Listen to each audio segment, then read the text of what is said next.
What's going on, everyone? First and foremost, I want to say thank you for being here right now, watching this video. I do really appreciate for your time, and I would really appreciate if you do consider subscribing, simply because it does truly help me out a lot. Now, we're going to be reacting to Eddie Murphy joins forces with Katt Williams to expose Kevin Hart and P. Diddy affair, man. Now, this is crazy. Pretty sure we all should know by now, right? Diddy is a horrible human being. And, you know, Kevin Hart and Diddy are not the only people who have, intertwined. Let's just say that. You get what I mean? Diddy has himself around a lot of people, man. Kevin Hart is not the only one, bro. Diddy is a very, very zesty guy.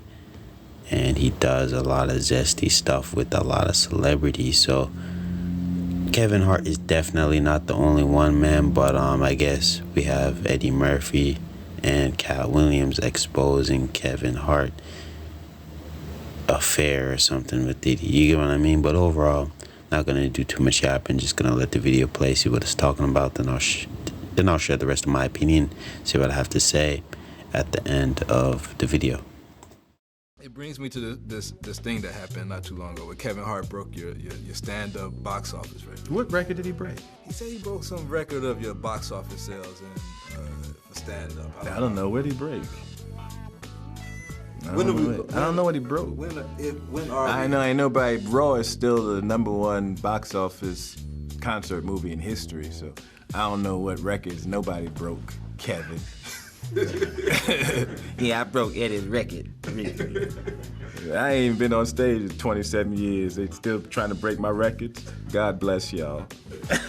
Eddie Murphy has joined forces with Katt Williams to expose Kevin Hart's shady side, along with his involvement in Diddy's crimes. Hart undeniably stands as one of the comedy giants of our time, yet recently his name has been inescapable, and unfortunately, not for reasons he'd prefer. It appears that everyone, particularly his fellow black comedians, has been aiming their comedic jabs in his direction. Comedy, as we know, can be a double-edged sword, capable of elevating someone to the skies one moment and then swiftly dropping them to the ground the next, all with just a few well-placed words. It's understandable that Kevin might be feeling a tad uneasy. However, one might wonder why a successful individual like Kevin would be breaking into a sweat over the remarks of his peers in the comedy world. Well, get ready for the spotlight, because Eddie Murphy is about to add his own twist to this tale. The man, the myth, the legend himself is poised to uncover more about what's been brewing in Kevin's closet. Rumor has it that there's some juicy gossip lurking in there, and a glimpse of it surfaced when Katt Williams decided to spill the beans earlier this year. Kevin tried to defend himself, but he seemed rattled. Now, with Eddie and his crew gearing up to reveal even more, it looks like Kevin's journey might take a rocky turn. It appears he's not out of the woods just yet, so let's brace ourselves for what's to come. We've all seen Eddie Murphy as that cool, laid-back uncle at the family reunion, right? He's never one to stir up drama. So when he steps into the ring to call out Kevin Hart, it's gotta be serious. These two have a mutual respect, having even collaborated on projects like Meet Dave. But even with that history, Eddie isn't holding back from calling out Kevin's antics. Good to see you on stage again doing stand-up. I'm gonna do it again, because I got to break Kevin's new record.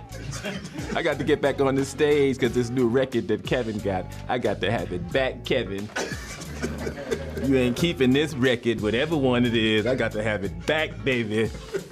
So, what's the deal with the supposed shade? Well, there have been whispers floating around like the elusive wind, suggesting that Kevin climbed his way to the top by cozying up to industry bigwigs, maybe even stepping on a few toes along the way. And then there are these murmurings about some seriously shady stuff he might be involved in. For instance, it has come to light that Hart has been involved in Diddy's shady gatherings while also being involved in his crimes. We know that Diddy has been exposed recently for mistreating Cassie and other women and even men. Recent rumors suggest that Kevin Hart played a key role in Diddy's purported crimes. We all have seen that shady clip of Hart, Diddy, and Usher. This clip led the fans to believe that something shady was going on between them. Now, Eddie Murphy is exposing Hart's shady side. Eddie's a veteran of the game, having been around since the 90s. He knows the ins and outs of this industry better than most, so if there's truth to these rumors, he'd likely have the inside scoop on Kevin's alleged missteps. During a recent episode of the Club Shay Shay podcast, Katt Williams openly labeled Kevin as an industry plant. He highlighted Kevin's rapid ascent ascent to fame, noting how he secured a sitcom and starred in Soul Plane all within his first year in Los Angeles. Katt's observations cast suspicion on Kevin's sudden success, turning his early career into somewhat of an enigma. Kevin seemingly had his deals in place upon arrival, a rarity. In the world of comedy, Katt challenged listeners, asking if they could recall any other comedian who skyrocketed to such heights within their inaugural year in LA. This swift trajectory, according to Katt, begs the question, what exactly defines an industry plant? Perhaps he suggested there's a misunderstanding surrounding the terminology. If you're not up to speed on the ongoing clash between Katt Williams and Kevin Hart, let me fill you in. It all stems from the 2008 flick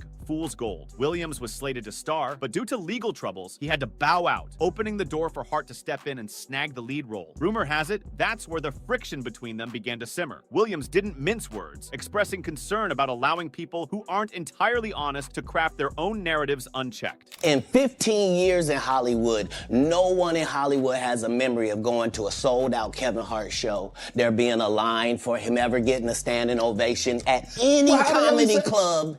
He already had his deals when he got here. Have we heard of a comedian that came to LA and in his first year in LA, he had his own sitcom on network television and had his own movie called Soul Plane that he was leading? No, we've never heard of that before that person or since that person. He highlighted the unfairness of dishonest individuals having all the advantages and resources, leaving the rest of us scrambling to keep up. He's not sold on the notion that having resources equates to speaking the truth automatically. Katt voices a genuine concern about allowing these dubious figures to dictate their own narratives, particularly when they wield significant influence and resources. However, Katt is cognizant of the risks associated with speaking out. He understands that some may perceive him as merely another envious comedian. When questioned about potential repercussions, Williams boldly states, Satan can't concoct anything that benefits his people. Hence, the primary task of those who've made Faustian bargains in Hollywood is to feign ignorance of their pact. The long-standing Hollywood gossip of entertainers being coerced into donning dresses on screen, akin to an initiation ritual before achieving stardom, fuels theories such as the notion of Kevin Hart being an industry plant. Not only has Katt Williams broached this topic, but Dave Chappelle also delved into it back in 2006 during his appearance on Oprah. Chappelle divulged the reasons behind his rejection of a staggering $50 million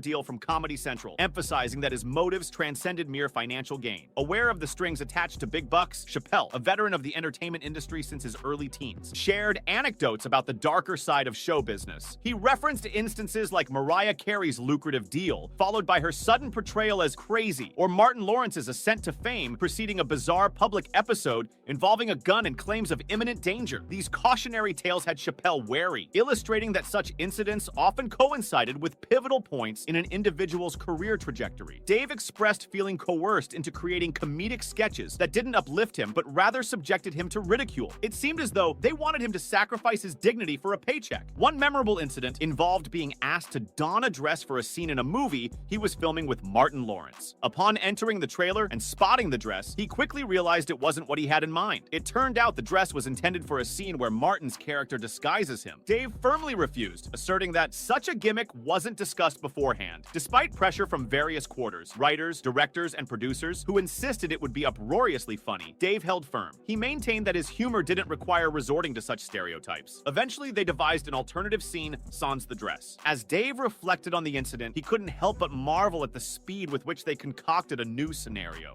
I mean, I'm a conspiracy theorist to a degree. Like, when I connect dots that maybe shouldn't be connected, I don't know. But certain dots, like when I see that they put every black man in the movies in a dress at some point in their career, I'll be connecting them down like, wow, all these brothers gotta wear a dress. That's happened to me. I'm doing a movie with Martin. Yeah. The movie's going good. So I walk in the trailer, I'm like, man, this must be the wrong trailer because there's a dress in here.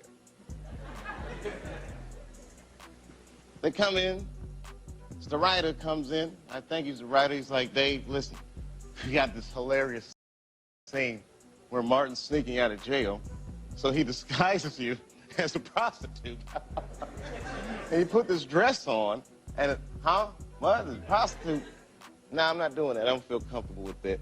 Dave wasn't feeling the groove, not because slipping into a dress was an issue in itself, but because he sensed the industry's push to pigeonhole black artists into any means for success. They relentlessly pursued him until they realized he wouldn't yield. For Dave, this ordeal opened his eyes. It took the insistence on donning a dress for him to connect the dots and recognize that this struggle wasn't his alone. Many other black men had faced similar demands. Martin Lawrence owned it in Big Mama's House. Eddie Murphy rocked it in the Nutty Professor series, and Jamie Foxx left a lasting impression with his unforgettable Ugly Wanda on In Living Color. Even the Wayans brothers tried their hand with White Chicks, and let's not forget the less fortunate attempt with John Amon. Amidst the flurry of activities, Tyler Perry emerges as the standout figure with his flourishing media empire. Meanwhile, a new voice enters the fray as Kevin shares insightful discourse on the importance of artists safeguarding their reputations. Kevin emphasizes the significance of establishing boundaries and avoiding actions that might tarnish one's image. When the topic of donning a dress for a role arises, Kevin staunchly asserts his stance against it, citing the necessity of understanding and preserving personal boundaries. He recounts instances where he declined opportunities, like dribbling a basketball on a talk show, to maintain his credibility. For Kevin, safeguarding his brand is paramount, and he remains resolute in his commitment to uphold it, free from unnecessary drama or compromises. But just a year later, the plot thickened. Kevin found himself in an SNL skit, boldly donning a dress. Fans were taken aback. Accusations of selling out and hypocrisy flooded in. Weren't boundaries and brand integrity his recent preaching points? The sudden twist left fans bewildered, feeling a sense of betrayal. Kevin seemed to embody the very actions he once condemned, yet in a surprising turn, Kevin Hart executed a complete about-face, flipping the script on his prior stance.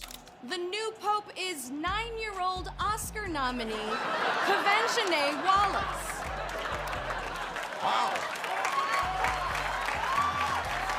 Initially staunchly against wearing dresses, he found humor in the opportunity and embraced it with gusto, leaving behind his earlier reluctance. However, the plot thickens when Kevin shifts into defense mode, asserting that neither Martin Lawrence's role in Big Mama's House, nor Tyler Perry's in Medea, nor Jamie Foxx's in Wanda's dress were coerced. They were all conscious choices, Kevin argues. He's pushing the "it's all about choice" angle, but there's a counter-argument gaining traction. People argue it's not solely about choice. Take Kevin, for instance. Initially, he wasn't on board, but when the cash started flowing, integrity took a back seat. It's as if money possesses this mystical power, coaxing people into actions they once swore against. Let's recall when Steve Harvey spoke about integrity, revealing a startling truth. He boldly claimed, "Give me $10 million and I'll compromise myself all the way to the bank." It's a sobering truth. When that paycheck enters the scene, true colors emerge. Following the dress incident, Kevin Hart's career skyrocketed, making him the highest-earning comedian in history. His financial success seemed unparalleled, almost as if the dress move had unlocked the ultimate secret to comedy triumph. While some debate the compromise of integrity, Kevin is undoubtedly enjoying the spoils, laughing all the way to the bank. However, amidst his ascent, Monique's accusations about Kevin's alleged abandonment during her hardships have caused a stir, drawing scrutiny from heavyweights like Oprah Winfrey and Tyler Perry. And if that weren't enough to raise eyebrows, rumors swirl about Kevin cozying up to both Tyler Perry and Oprah Winfrey to advance his Hollywood standing. In the archives of Kevin Hart's Comedy Goldmines podcast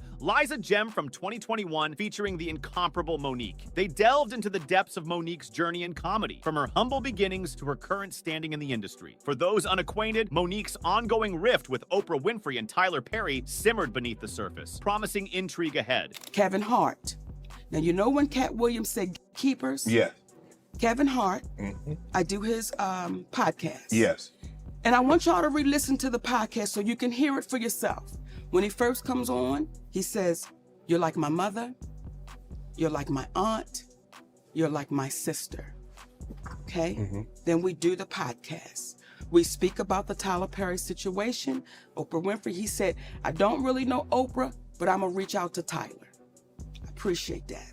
Kevin kept his word. He reached out to Tyler Perry. Amidst their conversation, Monique bared the weight of her family's struggles, likening it to a relentless battle against adversity. It was then that Kevin Hart, embodying his stand-up ethos, extended his unwavering support. He didn't merely offer platitudes, he declared Monique as kin, a mother, an aunt, a sister, all in one. But Hart's generosity didn't end there. He backed his words with actions. Hart confessed that while he hadn't crossed paths with Oprah Winfrey, he assured Monique that he'd make contact with Tyler Perry. True to his word, after a sincere exchange with with Perry, Hart returned to Monique with encouraging developments. Perry was prepared to mend fences and leave the past behind. Acting as a mediator, Hart implored Monique to follow suit, emphasizing the need to leave negativity behind. "Let's focus on our shared goals," he urged. But Hart's goodwill extended beyond this gesture. During a chat with Shannon Sharp, Monique shared an insightful encounter involving Hart. Monique disclosed that Hart went beyond mere emotional support. He extended a professional hand, proposing a collaboration. He not only offered to partner with her, but also expressed willingness to executive produce any project she envisioned. Monique recollected Hart's encouraging words, conveying his resolve to move forward positively. She quoted Hart as saying, "I've spoken with Tyler, and while he may not be keen on revisiting it, let's focus on the future. Let's unite to create something remarkable. Don't fret about the past. I'm here to support you. Whatever your vision, count me in as your partner and executive producer." She couldn't contain her excitement when she spilled the beans about Kevin's generous loan, which she promptly repaid with interest. With Kevin on board to help revive her talk show, Monique was over the moon. Who wouldn't be thrilled to have him as a producer? She eagerly shared the news with her team, and they were all on board, excited at the prospect of collaborating with such a big name. But just 2 weeks later, everything took a sharp turn when Monique received devastating news. Kevin's manager reached out to say he was having second thoughts. Disheartened, Monique reached out to Kevin for an explanation, only to receive a vague reassurance to wait until Tuesday for a chat. Kevin Hart called me back about maybe a week or so later. He said, "Mo, I talked to Tyler. He said he don't want to revisit it. He said, but I tell you what, let's move past that, Mo. Let's just move past that and let's just do great things. So whatever That's what Kevin said. I want you to hear me, Kevin Hart. Let's move past that, Mo. Let's do some great things together. Don't even worry about it. Whatever y'all want to do, I will partner with you. I'll executive produce with you. You just let me know what you want to do." 2 years have zipped by in the blink of an eye, and Monique is still waiting for even a chirp from Kevin. But wait, here come the online sleuths, armchair detectives extraordinaire. Some fans are raising eyebrows, suggesting that maybe Kevin's intentions to assist Monique were as fleeting as a shooting star. They're not letting his questionable past slide, especially recalling that time he conveniently claimed ignorance about knowing Oprah Winfrey. I mean, seriously, who could overlook the whole Oprah sending him flowers saga back in 2019? It's etched in our memories. During a chat with Ellen, the truth came out. Ellen recounted how she reached out to Kevin post-accident, and Kevin spilled the beans about the floral extravaganza he received. Amidst the bouquets, Oprah's gift stood out like a rose among daisies. According to Kevin, Oprah's flowers are like the Energizer Bunny of botanical gifts. They just keep thriving. It's become a running joke in his household, with bets placed on when the Oprah flowers will finally bid adieu to their flourishing reign. Kevin quipped about a mysterious plant caretaker, amused that despite his neglect, the resilient flowers refuse to wither. They now dominate the dining table, relegating guests to dine on the floor rather than disturb Oprah's beloved foliage. Curiously, Kevin now feigns ignorance of Oprah's acquaintance, raising suspicions. Adding fuel to the fire, gossip mills churn tales of Kevin bartering his soul to luminaries like Oprah and Tyler Perry. Supposedly, aiding Monique's career resurrection would have imperiled his own standing in the industry. Now, let me say that before we go any further, because I want to make sure I give Kevin Hart his proper credit. When my family was up against the wall, Kevin Hart wrote us a check and said, "Here you go." We're forever grateful for that. When we were able to give it back, we said, "Brother, we appreciate you," with some interest on top, because I don't ever want nobody to think me and my husband. So I want to make sure I put that out there. That brother really helped us out when we needed to be helped out. Then when he came back with, "I got you," I didn't ask Kevin Hart to do anything. He said, "I'll executive produce, I'll partner with you." I said, "Good, Kevin, because we're in a deal with Endemol, and we're trying to get our talk show back. Mo, whatever it is, I got you." Now, Kevin Hart is one of the biggest entertainers right now in the world, right? And was then. We got off the phone with Kevin Hart. We called Endemol immediately and said, Kevin Hart said, whatever we want to do, he got us. He's going to partner, executive use. They was like, "Oh, this is incredible," because when you put Kevin Hart name on it, you already know what it is. Correct. 2 weeks go by. We get a call from Endemol. Endemol says, "We just got a call from Kevin Hart's manager, Dave Becky." And Dave Becky said, "Kevin doesn't want anything to do with Monique." Let's revisit the long-standing rift between Monique and the powerhouse duo of Oprah Winfrey and Tyler Perry. This saga dates back to 2009, during the production of Precious, a film helmed by Lee Daniels and backed by Oprah and Tyler. Tensions escalated when Oprah and Tyler proposed that Monique undertake the promotional rounds for the movie without compensation, a proposition that Monique vehemently opposed, citing her contractual rights. Monique's revelation shed light on the stark reality of her compensation, a mere $50,000 for her entire contribution to the film. This paltry sum barely scratched the surface of what she deemed fair. When the request came for her to embark on a global promotional tour, sans compensation, Monique firmly planted her feet, refusing to acquiesce. However, her defiance was met with vehement opposition from the likes of Oprah and Tyler, who opted to tarnish her standing within the industry. They spun a narrative, labeling her as challenging to collaborate with. Monique didn't hold back, exposing the truth behind closed doors. She recounted how Tyler Perry attempted to sway her, insinuating that her compliance could lead to substantial rewards in future projects, dangling figures ranging from $3 to $8 million.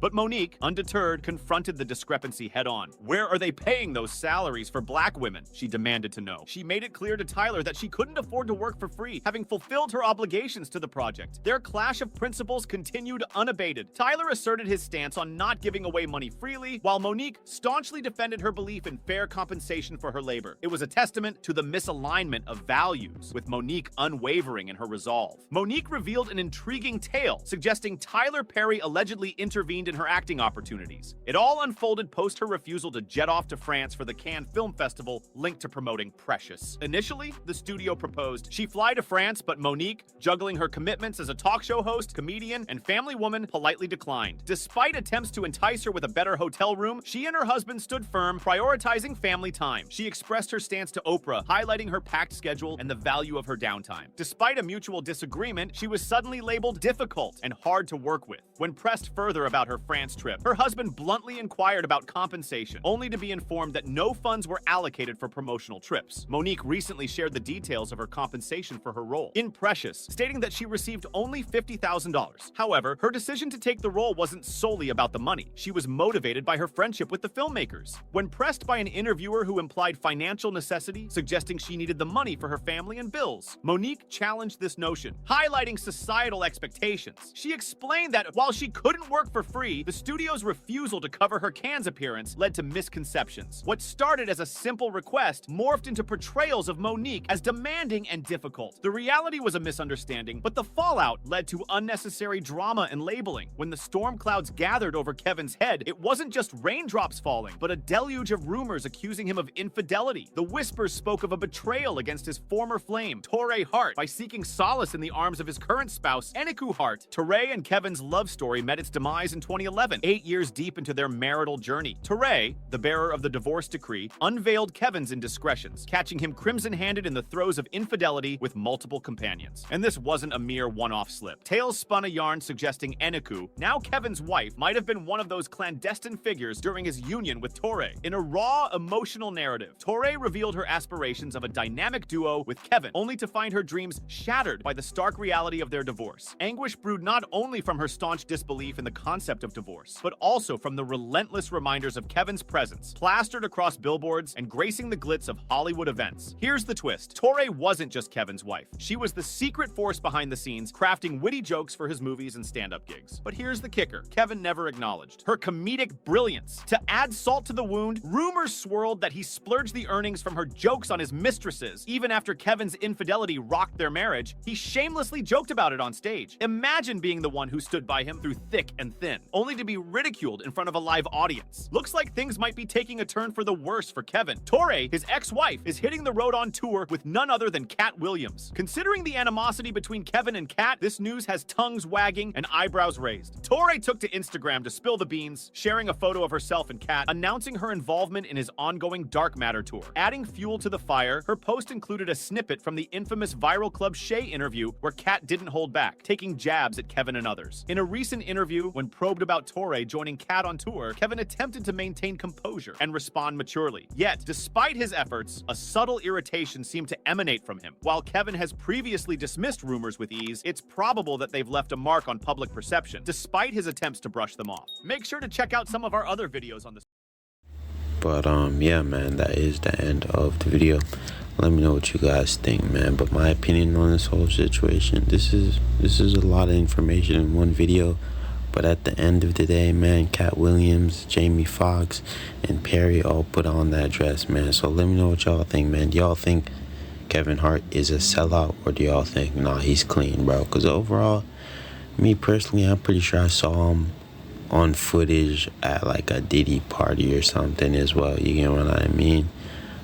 He was with Diddy, and you know, Usher was there as well, and they said something. Diddy said something zesty or something, I don't know. And then Kevin Hart was also saying pause, things like that, right? But at the end of the day, man, Kevin Hart was there at a Diddy party, so I don't know, man. Doesn't seem like he argued too much when it came to, you know, putting on that dress, if you get what I mean, because bro was in that dress, you know, on live TV or something, SNL, whatever you want to call it. So yeah, man, do y'all think he's a sellout? Let me know, bro, because I don't have too much to say. So I'm just gonna end the video here. Let me know what you guys think, and peace out.